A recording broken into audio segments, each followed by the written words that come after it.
the one that I think most illustrates the subtle ways in which the media infects the way we think, is this one.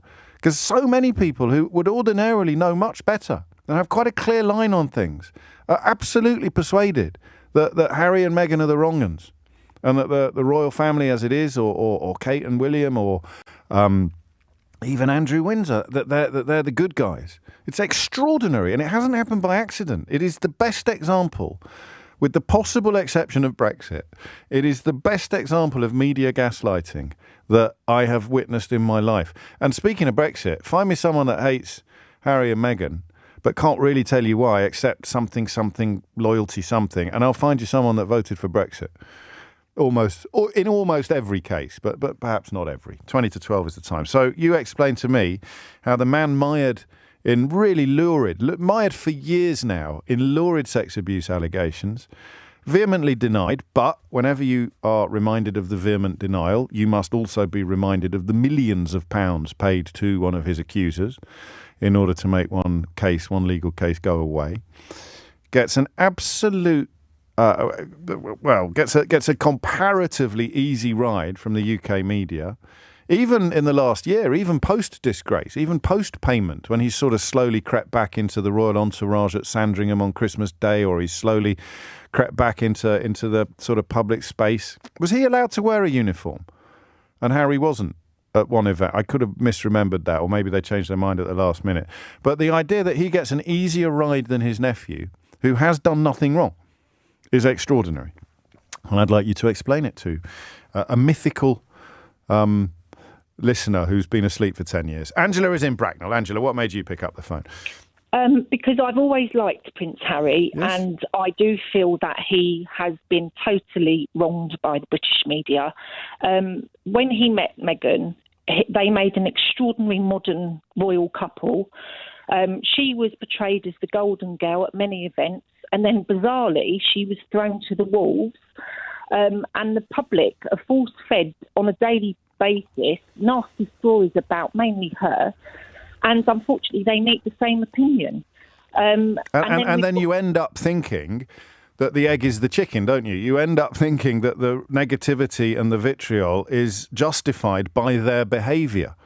Exactly. I mean, for example, she chose to have her royal children in a different hospital, and she was absolutely crucified by that. It's her entitlement to choose where she wants to have her children. Another thing that really outraged me is the constant Piers Morgan criticism of her, and the Jeremy Clarkson, how his career survived after that article he wrote about her. That was nothing short of an absolute disgrace. It was pretty grim, actually. I wrote about that. Absolutely disgusting. I wrote about that in my book, and I did that thing. It happened a few times writing the book, and where I just had to double check I remembered it correctly, because it was so gross what he wrote. I mean, it was absolutely breathtakingly disgusting.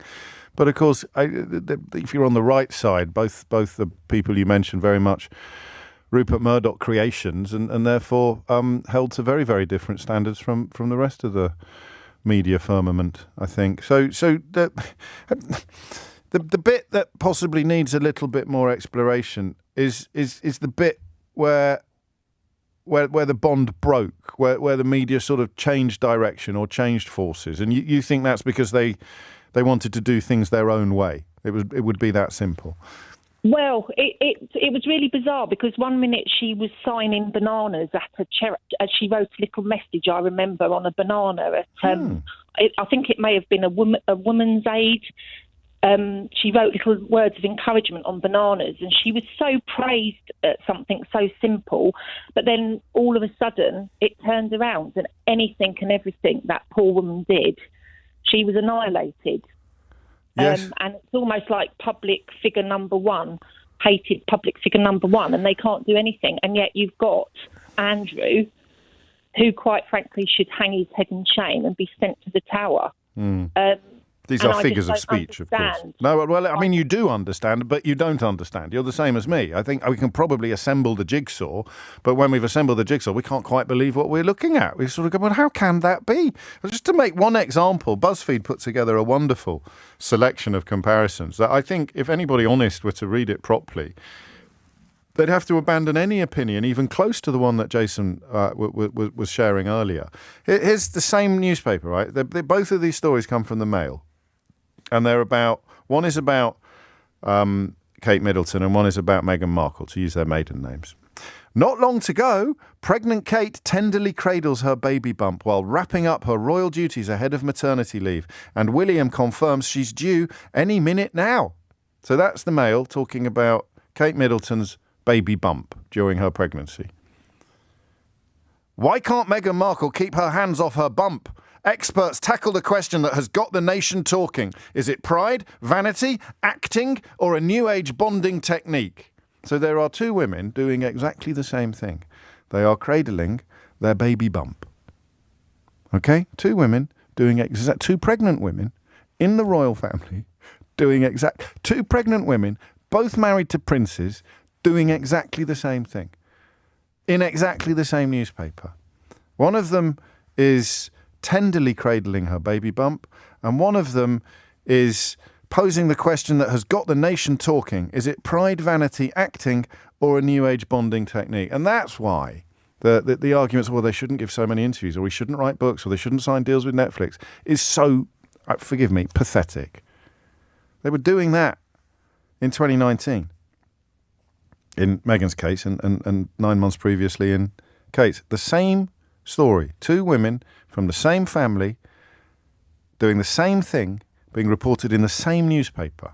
And I wish I had some sort of ask the audience type device sometimes, like they have on Who Wants to Be a Millionaire, because, you can't hear me say that and cling to the view that you had before. If you were thinking, oh no, she's a wrong and no, it's rubbish, it's not media manipulation, it's all their own fault. No one's gaslit me. I'll arrive at my own conclusions. Thank you very much. You can't do that. You can't hear me. And that's only one example. I've got 5 more, 10 more, 20 more. But that is so direct, that comparison, that it beggars belief. Two women, both married to princes, in the same family, doing the same thing, reported in the same newspaper. One of them, pregnant Kate tenderly cradles her baby bump while wrapping up her royal duties ahead of maternity leave. The other one, why can't Meghan Markle keep her hands off her bump? Experts tackle the question that has got the nation talking. Is it pride, vanity, acting, or a new age bonding technique? Love to the family. Here's another one. You ready? Kate's morning sickness cure. This is nice. Two women, same family, both married to princes, both got morning sickness. No, I beg your pardon. Both. Well, I'll read you the story. Both in the Express, this one, which I think technically still qualifies as a newspaper. Kate's morning sickness cure, ?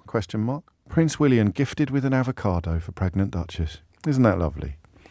So the story had been reported that Kate was suffering from morning sickness, and therefore a friendly member of the public who believed, I think it's an old wives' tale, that an avocado, well, I am probably the only person in England who still calls an avocado pear, an avocado would be a good cure for morning. Isn't that sweet? Meghan Markle, another headline, same newspaper. Meghan Markle's beloved avocado linked to human rights abuse and drought. Millennial shame. That's a story about avocados. One avocado has been linked to Kate Middleton. Kate's morning sickness cure. Prince William gifted with an avocado for pregnant Duchess. Another avocado is linked to Meghan Markle. Meghan Markle's beloved avocado linked to human rights abuse and drought. Millennial shame. And now tell me that they brought it on themselves by doing all those interviews. Imis Yalua is in Fulham. Hello. Hi, James. How are you? I'm very well. How are you? Good. Good to speak to you. Likewise. What's going on?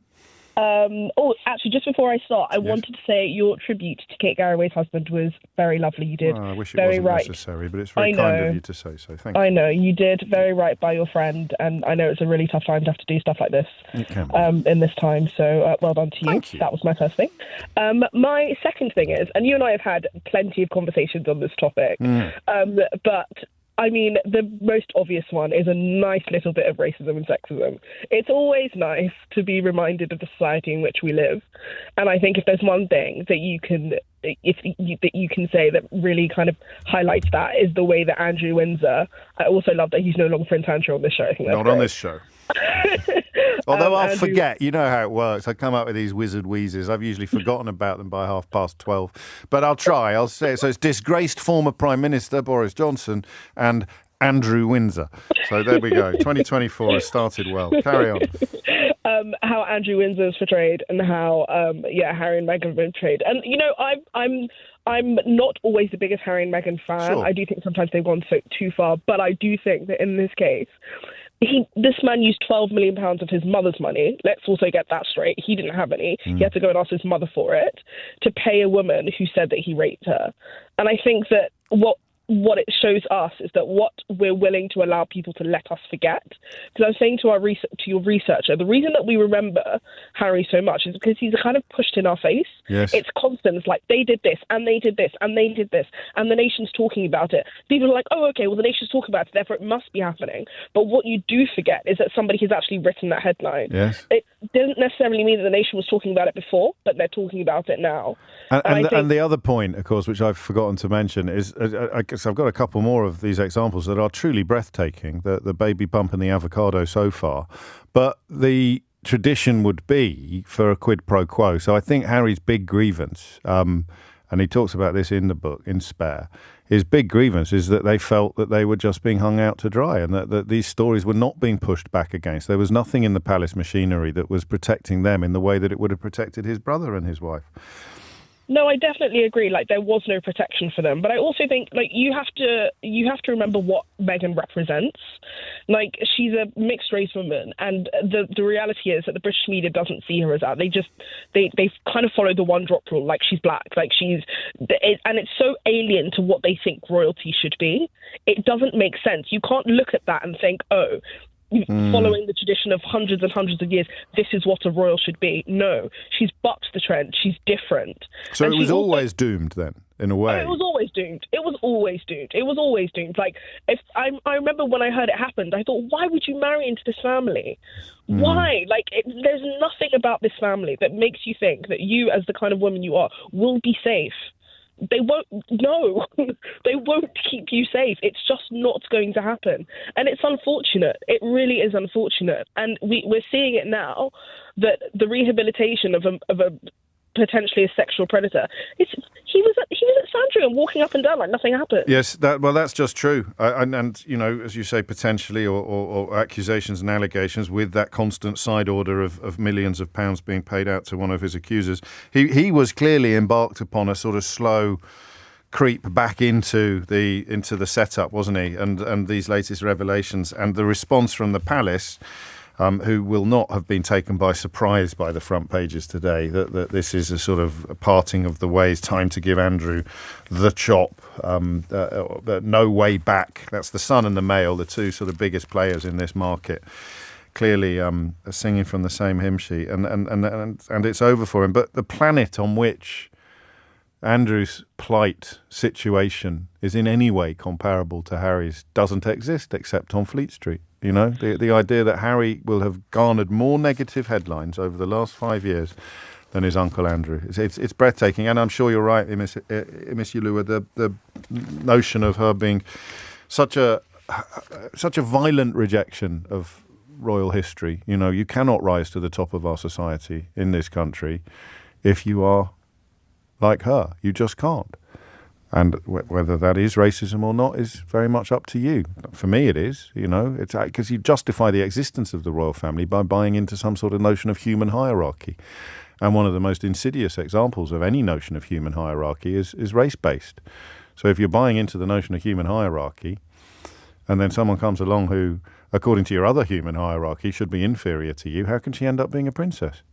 There it is. And unfortunately, having worked with and on some of these newspapers, with some of the people who've risen subsequently to positions of power, they do think like that. They would, whether consciously or not, they would have a huge problem with the idea of a woman of colour being above them in the food chain. I will bend the knee to Charles and Camilla. I will bend the knee to William and Kate. I'm not bending any knee, metaphorical or otherwise, to some mixed-race woman from America. God forbid. Snobbery and race, class and race, absolutely inextricable in a lot of cases, and rarely more so than in this one. Welcome to C News, where trending stories meet bold takes and fresh perspectives. We don't just follow the news, we make it interesting, witty, and impossible to ignore. From the headlines everyone's buzzing about to the stories you didn't know you needed, we've got it all, so why just scroll when you can subscribe? Hit that button and join a community that loves news with a twist. Trust us, you won't want to miss what's coming next. James O'Brien's brilliant take on Harry and Meghan earns well-deserved praise. James O'Brien has once again proven why he's one of the most thoughtful voices in modern commentary.